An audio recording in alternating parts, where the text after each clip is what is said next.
Donc on va pouvoir passer maintenant à la mi-temps, du coup, la première mi-temps, pardon.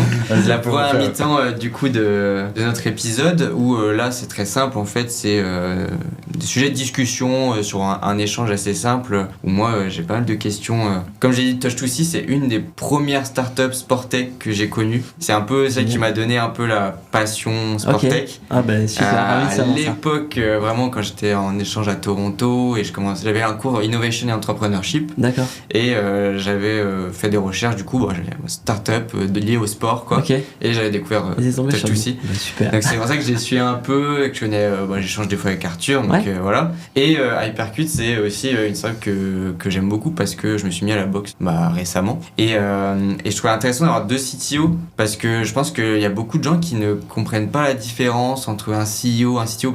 Si on n'est pas dans le milieu de l'entreprise, des startups, en fait, on ne sait pas vraiment ce que c'est. Bien sûr. Et vous, comment vous différenciez un peu ces deux rôles ? Est-ce que c'est quelque chose que vous pensez au final qui est assez semblable, c'est-à-dire que vous avez quand même beaucoup de mainmise sur le projet, ou alors c'est vraiment une partie technique et le reste on laisse plutôt la partie business. Vos rôles ils sont... Moi je pense que si je peux me permettre, je pense que c'est lié à la taille de l'entreprise. En fait, plus tu es petit, plus tu as des casquettes différentes. Et au fur et à mesure que tu t'élargis et que tu prends de la place, eh bien tu vas te centraliser, tu vas te verticaliser par rapport à ton métier d'origine. Et donc j'aurais tendance à dire qu'aujourd'hui nous avec notre équipe, tout le monde a plusieurs casquettes. Ce qui fait que si on a un appel entrant, on a un lead, c'est plus technique, il y a j'aurais tendance à dire des questions techniques, etc. On va le travailler à deux, ou je vais peut-être le travailler tout seul parce que je sais aussi parler à des prospects. Et en fait on va finalement avoir plusieurs casquettes. Mais l'objectif c'est quand même de pas pouvoir toujours tout faire tout le temps, parce que comme tu disais très justement tout à l'heure, c'est que on peut pas tout faire correctement. On n'a pas tous on a un métier, peut-être deux, mais on n'a pas 50. Et donc l'entrepreneuriat demande tellement de casquettes différentes que quand je travaille en binôme avec Marilyn par exemple, pour moi c'est du super confort, parce que elle a un métier, j'ai un métier, on est très complémentaires, et c'est ce qui fait que en fait on arrive à avancer sereinement. Mais l'idée c'est quand même de pouvoir après s'entourer de personnes qui sont spécialisées dans leur domaine. Donc pour répondre à ta question, j'aurais tendance à dire que s'il faut le faire, on le fait, parce qu'il faut le faire. Oui, il faut le faire. Mais par contre, c'est vrai que moi, je préfère, être sur mon ordinateur parce que c'est mon métier et développer, etc. Plutôt que d'aller, rencontrer un prospect pour essayer de le convaincre, etc. Parce que c'est pas dans mon ADN, mais c'est dans mon ADN d'entrepreneur. Donc je me dois de le faire. Mais nous, on a une vision un peu différente, parce que c'est vrai que comme tu l'as dit, c'est lié à la taille. Pour le coup, on est un petit peu plus gros, donc on arrive à avoir des pôles vraiment différents. Et nous, on sent bien la différence. Effectivement, pour des gens qui ne connaissent pas, ça pourrait ressembler à un mot anglais, enfin bref, sans avoir trop à quoi ça correspond. Mais c'est vrai que en fait, à l'usage, moi je sais que toute la partie, tu vois, gérer les clients, faire des factures, j'ai accès à l'outil pour le faire. Mais quand j'ai besoin de faire une facture pour envoyer un colis, je demande à quelqu'un dans l'admin, ou à Arthur. Enfin, je sais que vraiment, ce sont deux milieux qui sont, en tout cas chez nous, assez séparés. Moi, je me concentre avec mes équipes sur le produit, les feedbacks des gens, comment l'améliorer, comment aussi organiser les déploiements, parce que je l'ai pas dit, mais on a un stock de produits chez nous et on se déplace dans les stades en France, on fait en Europe, on commence aussi un peu aux US, mais on fait des valises, on prépare tout le matériel, on les déplace, et donc nous aussi on a besoin d'avoir cet aspect d'organisation, de où se trouvent les tablettes, est-ce qu'on les rapatrie ou pas. Et donc tout cet aspect là en fait demande tellement de temps que finalement et puis si je le fais, je sais que je le ferai mal, donc je sais que s'il y a un prospect ou quelque chose, je donne le contact à la personne qui est du coup chargée de ça. Et pour revenir aussi du coup sur l'aspect du CEO, il y a un aspect aussi, et tout l'aspect de financement du produit, trouver les investisseurs, faire des pitchs de présentation, tous ces aspects là, c'est vrai que je le suis, on échange sur comment ça se passe, où on en est, tout ça, mais il y a des échanges, on échange avec des banques, des choses comme ça. Franchement, c'est pas mon métier, je le ferai mal, et j'ai tellement d'autres choses à faire c'est ça, en tant que CTO, pour lesquelles j'apporterai plus de valeur que les échanges comme ça. Donc non, c'est vrai chez nous en tout cas, on sent bien la différence entre ces deux milieux, mais c'est vrai que dans des structures plus petites, malheureusement, t'as plusieurs casquettes comme tu l'as dit. En fait, fait, encore une fois, j'ai rencontré le fondateur de Flotti. Vous connaissez Flotti? Oui, les gilets en fait pour les enfants, pour pas qu'ils se noient en fait. Exactement. Exactement. Et je l'ai croisé plusieurs fois, sur plusieurs il est événements. de Toulouse, enfin, il est du coin, non? Je ne saurais pas te dire. Montpellier peut-être, non? Montpellier, il me semble. Oui, Et je crois qu'il est là-bas. Bon, peu importe. Et en fait, on a discuté. C'était l'année dernière à Vivatech, je crois. Et il a les mêmes problèmes. Enfin, il avait les mêmes problèmes. Et il les a moins maintenant. Mais en fait, à partir du moment où tu es fondateur, tu démarres avec tes 2. T'es 1, t'es 2, t'es 3. Et quoi? Je vois totalement. Tu vois de quoi je parle? Je suis tout seul dans mon entreprise. Alors, je suis pas tout seul parce que j'ai eu Hugo, Baptiste et tout qui m'accompagnent. Et effectivement, il y a un moment où j'avais besoin en fait de lâcher les choses et moi de me focaliser sur ce que je sais faire de mieux, qui est le développement commercial, la relation avec les gens. C'est clairement ce que je sais faire. Mais je fais la compta, qui est pas quelque chose que j'adore faire, mais que je dois faire. Que peu de gens aiment personne. Je fais le référencement naturel. C'est pas quelque chose que j'aime faire, mais j'ai appris à le faire.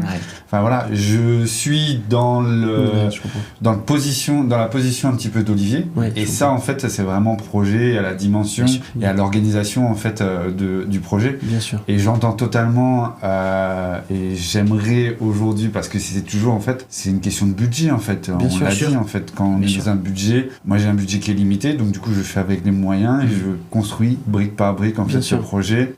Et quand tu es sur un projet technologique, derrière là c'est différent, tu vas aller chercher du monde, tu vas faire de la levée de fonds. Moi je suis sur une entreprise où derrière on est sur une entreprise de service, derrière on n'investit pas, tu fais pas de levée de fonds, voilà. Et donc c'est là où c'est la grosse différence, et je suis entièrement d'accord avec toi en fait. Aujourd'hui on gagne beaucoup plus en efficacité, en tout cas dans la croissance de l'entreprise, à avoir des personnes qui sont focalisées sur les choses. Je pense qu'il est important qu'il y ait un niveau de connaissance, je dirais, général sur le projet, mais dans ce sens on est confronté en tant qu'entrepreneur à être multitâche, le marketing, la finance, la compta, et c'est vrai que quand vous avez en plus la casquette de CTO, là c'est clair qu'on est sur des choses qui sont très techniques, donc pour moi la partie technique, un site internet ça peut paraître bête, mais il y a tellement de choses en fait, le code, le référencement, le graphisme, le design, la maintenance et tout, dès que tu vas intégrer en fait une nouvelle application, un nouvel outil. C'est pour ça que les start-upers souvent démarrent avec une idée, essaient de lever des fonds et petit à petit d'évoluer comme ça. Mais c'est à coup de lever de fonds. Nous, on a eu la chance de pouvoir faire une première levée en local, personnel, puisqu'on a travaillé sur fonds propres. Et en fait, on a un petit peu biaisé les choses, c'est-à-dire qu'on n'a pas fait comme les autres, comme d'habitude finalement. C'est-à-dire qu'on a travaillé sur fonds propres, on a développé tout le produit, on a donné toutes les bases. Et là, aujourd'hui, on est en levée, mais on dit aux business angels et aux VC, on leur dit, nous, on a investi. On a mis un gros ticket de départ. Voilà. Si vous voulez nous suivre, on vous montre qu'on croit en notre projet et qu'on veut avancer. Et en fait, on est sur cette deuxième phase aujourd'hui où, en fait, on va structurer grâce à une levée. Mais on a déjà un produit qui fonctionne, un produit qui est sur le marché. Mais parce qu'on a eu la chance de faire ça, parce qu'on a eu une histoire, etc. Aujourd'hui, les start-upers, assez souvent, les start-upers sont des jeunes et qui n'ont pas de fonds et qui sont obligés de lever, etc.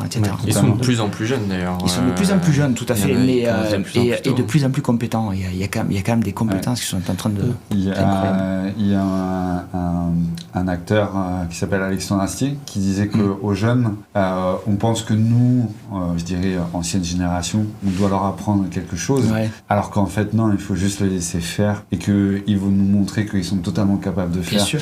Mais qu'est-ce qu'on a fait à nos parents? On leur a montré qu'on savait faire, qu'on n'avait pas besoin d'eux. Oui, finalement, chaque génération prouve à la génération d'avant. C'est ça. D'une certaine façon, Yes. Mais oui, carrément. Et justement, là, ça résonne pas mal parce qu'on a eu Elda sur l'équipe d'Elda Technologies à Toulouse, où eux, là, ils sont 3. D'accord. Et c'est un peu leur image de marque ou une marque de fabrique où, en fait, sur les événements, sur les pitchs, les choses comme ça, ils y vont monte presque à 3 à chaque fois en fait. Et aujourd'hui, certes, il y a Nicolas plus CTO, plus la partie technique, Charlotte qu'on a eu l'épisode plus côté opérationnel, mais en fait... Juliette, la partie commerciale. Ouais, Juliette, la partie commerciale, mais les 3 en fait pourraient presque tout faire, quoi. Ils connaissent leurs produits par cœur, mais aussi parce que c'est un choix qu'ils ont fait de, on est une équipe, du coup on se montre à 3 ou à 2, et en fait ça, là aussi ça dépend de la taille d'entreprise. Ils sont 3 du coup cofondateurs, il me semble qu'ils ont un freelance et 2 autres personnes en alternance, il me semble. Entre vous deux finalement, hein, ils sont 5, donc au final c'est 5-6, donc c'est entre vous deux, et c'est des fois aussi un choix de l'entreprise en fait de se montrer, parce qu'il y a des startups, ce que je leur disais, où on voit que le CEO, quoi. Et il y a un visage sur la startup, mais t'as 10, 15, 20 salariés derrière qui charbonnent derrière, quoi. Ça dépend aussi des profils. Il y a des personnes qui veulent absolument pas se montrer. J'en connais, sûrement t'en as rencontré, et vous aussi, qui sont des créateurs, qui sont des fondateurs, mais qui veulent surtout pas être sous les projecteurs, qui veulent surtout pas prendre la parole, qui veulent surtout pas pitcher, qui veulent parce que c'est pas leur truc, quoi. C'est pas simple la prise de parole en public. Bien sûr, c'est hyper dur. Et du coup, justement, en parlant d'événements, Hypercute, je me souviens, j'avais vu un post de LinkedIn de Jules Boisson, la Sportec, qui disait que vous étiez un peu ceux qui étaient tout le temps en mouvement au sein de la Sportec. et que c'est vrai que vous faites beaucoup d'événements et tout. C'est quelque chose qui est important pour vous, de le réseautage, d'aller rencontrer des personnes. Ça, c'est hyper important. Alors, c'est important à plusieurs niveaux. C'est important pour avoir déjà pour présenter le produit, pour le montrer. Parce que même si on fait beaucoup de communication sur les réseaux, sur les événements, il n'empêche qu'il y a peu de gens qui nous connaissent. Donc la Sportec, c'est super pour ça aussi. C'est parce que ce sont de vrais alliés qui nous permettent de... Néanmoins, il faut perpétuellement se montrer, se faire connaître, etc. On a un beau produit, on a un produit qui est 100% français, qu'on fait en quasi-totalité en Occitanie, quand même important de le dire. Okay. Le textile, il vient d'Amiens, c'est la seule exception, mais sinon après la carte électronique est faite à Castres. Les capteurs sont faits à Colomiers dans une entreprise adaptée, ce sont des handicapés qui nous font les capteurs. Voilà, le soft il est fait ici à Toulouse, une partie qui a été faite à Bordeaux, mais bon, peu importe. Tout ça pour dire que on est sur une entreprise très Occitanie, donc souvent on va travailler avec la région, on va à Vivatech avec la région, on est allé à Las Vegas au CES avec la région. Bon, c'est pas gratuit, hein, je vous le dis tout de suite. Hein. C'est pas la région qui finance. Non, c'est pas la région qui finance. Public. Non. Mais par contre, ce qui est vrai, c'est que quand on va avec eux, on est sur l'îlot de la région et on a une belle visibilité. Les événements, c'est hyper important parce que voilà, donc on doit montrer notre produit, on doit montrer qu'il existe. On a des concurrents indirects, c'est-à-dire des personnes qui ont des boîtes qui ont déjà monté des projets autour de sacs connectés, etc. Mais nous, on a la particularité d'avoir un produit qui pèse 2 kilos, qu'on peut envoyer par la poste. Et ça fait toute la différence. C'est-à-dire que, et c'est la raison pour laquelle on a breveté notre produit, c'est qu'en fait, on est les seuls au monde, alors je sais pas si on peut le dire comme ça, disons-le, sans paraître prétentieux, mais bon, en toute humilité. En toute objectivité. En toute objectivité, en tout cas jusqu'à maintenant, jusqu'à preuve du contraire, nous sommes les seuls au monde à avoir développé un produit comme celui-là. Et donc, transformer un sac de boxe qui pèse 60, 70, 80 kilos en sac interactif grâce à une housse qui pèse 2 kilos, en fait, tout le monde dit mais c'est super intelligent. Je sais pas, mais en attendant, ça fait le job, quoi. Ouais. Totalement. Et donc, quand on présente ça à Vivatech, quand on présente ça on a fait Big aussi, je sais pas si vous connaissez Big, à Paris l'année dernière. Là, pour le coup, ils nous ont invités. Vachement sympa, là. Vachement sympa. Et donc on a fait les JO, et là, les JO, ça a été en collaboration à la Fédération française de boxe. Ça a été un truc incroyable. Et en fait, là, on a rencontré la planète. La planète boxe, bien sûr, mais la planète entière, parce que des gens qui venaient voir pour la première fois des matchs de boxe, ils savaient pas ce que c'était, et ils nous ont vus, ils ont mis les gants, ils ont essayé le produit, ils sont challengés. Voilà, donc ça a été vraiment, c'est incroyable. Je disais, il y a plusieurs niveaux. Il y a un niveau qui est très important, c'est l'émotion.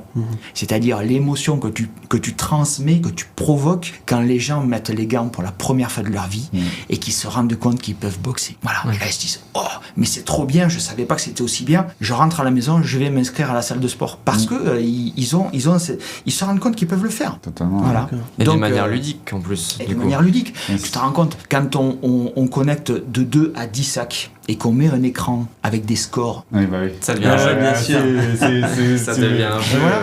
Et alors les gens font du sport tout en s'amusant. Vous racontez l'épisode de la maison de santé qu'on a visité hier en Lozère. On avait donc 2 jeunes qui étaient en surpoids, c'est la raison pour laquelle ils étaient là-bas en cure. Ils n'aiment pas du tout faire du sport, mais accrochés les gamins. Et ils ont fait du sport pendant un quart d'heure sans s'en rendre compte, parce qu'ils se challengeaient. Et l'un qui gagnait, l'autre qui gagnait, et allez, on y va, etc. Voilà. Donc montrer le produit et faire des événements, c'est hyper important parce que ça permet de donner, de démontrer la dimension et la réalité du produit. Et donner le goût aussi. Exactement. Donner le goût, Exactement. C'est un peu l'échantillon. Quand on va sur un site internet, c'est compliqué, même à travers une vidéo, c'est compliqué, on ne touche pas, etc. Quand on tape dans le sac et qu'on commence à faire des points, là, c'est pas du tout ça. Crée une connexion. Non, mais c'est vrai, le cerveau. Ça marche. Et, tu sais, on a fait, et je finirai, je parle trop. On a fait un mode versus, c'est-à-dire ces 2 sacs qu'on met l'un contre l'autre avec un écran au milieu, et en fait on a fait des jauges de vie comme Street Fighter. Ah ouais, d'accord. C'est le cheat code. C'est clair. C'est tous les no life sont là. Là c'est le CTO qui s'est amusé là. Ah bah oui, là je vois. Voilà le genre de choses qu'on aime faire en public. Ouais, ça parle à tout le monde, des scores comme ça à comparer. Et du coup, tu parlais de la Sportec. Touch2C aussi, vous avez été en lien du coup avec la Sportec. On est en lien, ouais. Alors c'est vraiment pour avoir surtout des retours d'expérience, des conseils aussi. Voilà, c'est toujours intéressant en fait d'avoir des feedbacks d'autres personnes qui ont eu les mêmes problèmes que nous. Et après, pareil pour les salons, on est aussi présent dans pas mal de salons. On essaie d'en profiter pour présenter la solution, pour la faire connaître un peu, parce que comme elle est dédiée aux déficients visuels, c'est principalement eux qui l'utilisent, qui la sentent et puis qui peuvent expérimenter avec ça. Mais c'est vrai que c'est important aussi de la faire connaître au grand public, parce que ça permet aussi de... En fait, juste, je vais faire une petite parenthèse, mais concernant le mode de financement de la tablette, concrètement, c'est un produit qu'on loue, donc c'est un service qu'on loue, et on offre la possibilité aux sponsors d'y mettre des stickers dessus, donc ça permet d'avoir cet aspect financement par le club en fait, pour ses supporters, mais également d'avoir de la visibilité pour des partenaires, pour aussi finalement avoir leur pub aussi, leur espace de pub. Donc c'est vrai que c'est important de faire découvrir à tout le monde, et puis après finalement par le bouche à oreille, ça permet d'avoir plus d'utilisateurs, et puis je pense qu'il y a de plus en plus d'entreprises en fait qui sont friands en fait de ce genre de possibilités, parce que c'est difficile pour certaines entreprises de développer toute la partie RSE en fait, mais toute la partie je dirais, alors RSE on entend tout de suite environnement et tout, mais il y a aussi je dirais les personnes qui sont en situation à mobilité réduite ou qui sont avec un handicap. Bien sûr. Et je trouve en tout cas toujours intéressant de pouvoir se dire que derrière des entreprises, des grosses entreprises qui ont des budgets et qui ont des moyens de communication. Bien sûr. On a parlé par exemple de Volkswagen qui a été un des partenaires je pense important pour Touch2C et qui est aussi un partenaire d'autres fédérations, mais c'est pour moi un vrai vecteur de communication. Ces marques-là drainent aussi un public et permettent en fait par ricochet en fait d'amener de la visibilité sur vos projets. Donc c'est hyper puissant quoi. Absolument. Et ça permet du coup, l'avantage aussi, c'est que ça permet à l'utilisateur de pouvoir utiliser la tablette sans frais. Finalement, tout le monde est gagnant parce que le spectateur peut profiter de la tablette de façon gratuite. La marque qui finance, ça lui amène quand même une belle image aussi, de par l'aspect social, sport, voilà, c'est des choses qui parlent un peu à tout le monde. Donc finalement, en fait, tout le monde arrive à trouver son compte, et puis on a trouvé un équilibre qui est, je pense, assez intéressant. Ouais, on a un peu la même approche avec Hypercute, c'est que on a des entreprises des fois qui nous appellent, qui veulent notre sac pour le mettre dans leur salle de boxe, salle de sport ou salle de repos pour se défouler, plutôt que de regarder la téloche ou les écrans ou je sais pas quoi, ou s'engueuler, parce que des fois t'as il y a des équipes qui n'y arrivent pas bien à s'entraîner, etc. En fait, ils utilisent ça pour se challenger, etc. Et ça fait un peu une sorte de défouloir sans pour autant se taper dessus directement. Et en fait, on a commencé à réfléchir à comment on peut transposer un annonceur. Un annonceur, c'est-à-dire donc un sponsor. Dans les entreprises pour faire quelque part une sorte de publicité, je dirais. Et quand on a par exemple des mutuelles qui veulent sensibiliser, etc., eh bien on peut, comme notre produit il est imprimable, on peut imprimer ce qu'on veut dessus. À part évidemment les cibles qui doivent rester au même endroit, mais sinon après on peut mettre des logos, des couleurs, etc. Et donc ça permet en fait d'avoir un vecteur de communication dans des endroits où c'est difficile d'accès. Aller communiquer dans une entreprise c'est compliqué, aller communiquer dans un stade de foot c'est compliqué, parce qu'il y a toutes les réglementations et autres. Et pareil dans une salle de sport. Dans une salle de sport, on peut très bien avoir, je sais pas moi, un annonceur qui est un complément alimentaire ou qui a des difficultés à imposer sa marque dans un environnement fitness, alors que si on y mettait son logo sur le sac, et bien tout de suite on peut justement faire une association qui arrange tout le monde. Carrément. Est-ce que avant de passer à la causerie, est-ce que tu as une dernière question Moi j'aimerais, c'est plus pour Touch2C, mais je pense que derrière tu pourras répondre aussi Olivier, c'est qu'est-ce que vous aimeriez changer en fait dans la manière dont la société aussi aujourd'hui regarde en fait le handicap en fait. Wow.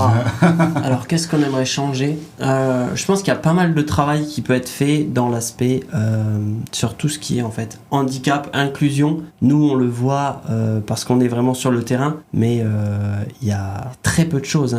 Il faut savoir, je crois qu'il y a 2 ou 3% des matchs qui ont de l'audiodescription qui sont couverts par ça. Les déficients visuels font comme ils peuvent, ils ont de la radio, ils ont principalement de la radio, mais qui a, je crois, quelque chose comme 10 secondes de latence. Donc en fait, c'est insuivable. Et les solutions d'audiodescription fonctionnent, en tout cas certaines, relativement mal. Et donc j'ai l'impression que c'est un peu les oubliés de... Totalement. Alors que finalement, il y a tellement de choses à faire. En fait, ce qui est bien, c'est qu'en partant de rien, il y a toujours beaucoup de choses qu'on peut faire.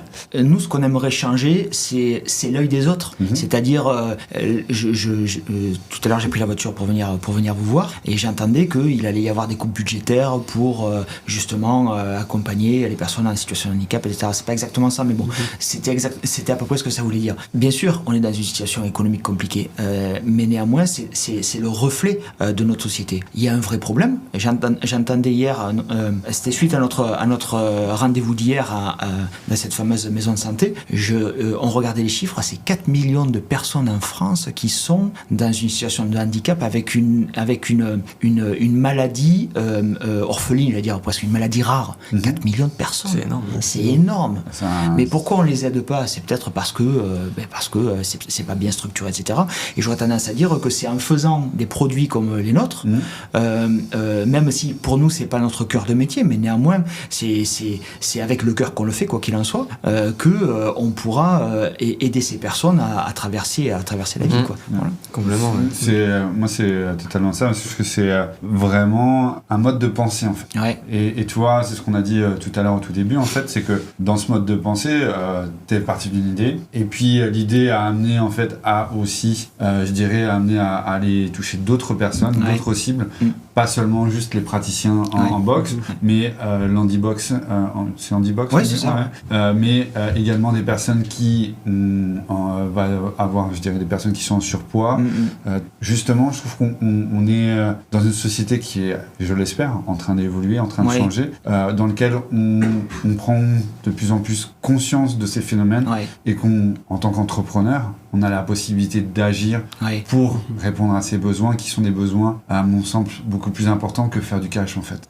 C'est une question de philosophie personnelle, c'est-à-dire que nous, quand on fait boxer des personnes qui ont, je sais pas, 50, 60, 70, 80, parce que ça nous est arrivé, je crois que le doyen du boxeur qu'on a fait boxer sur nos sacs, c'est 93. Le plus jeune, 6 ans, 4 ans, et le plus vieux, 93. Donc, une grande amplitude des gens, finalement, à partir du moment où tu peux bouger les bras, tu peux boxer, ou les pieds. Et donc c'est vrai que à partir du moment où on se met à disposition d'une population, si on est là pour justement créer de l'émotion, on a gagné. Alors bien sûr, on n'a peut-être pas gagné l'argent, mais on a gagné quelque part la reconnaissance de l'autre, le contact humain. Je pense que les deux sont compatibles aujourd'hui. Mais bien sûr, les deux sont compatibles. Bien sûr. Tu peux totalement faire les deux, en fait. C'est évident. Mais c'est vrai que là, aujourd'hui, quand on parle de start-up, quand on parle d'entrepreneuriat, etc., quand on parle de levée de fonds, on le disait tout à l'heure, quand tu vends du service, tu lèves pas des fonds. Non. Et pourtant, il y a des services qui devraient. Qui mériteraient, en effet. Okay. Très bien. Je pense qu'on peut clôturer du coup cette première mi-temps et passer à la causerie.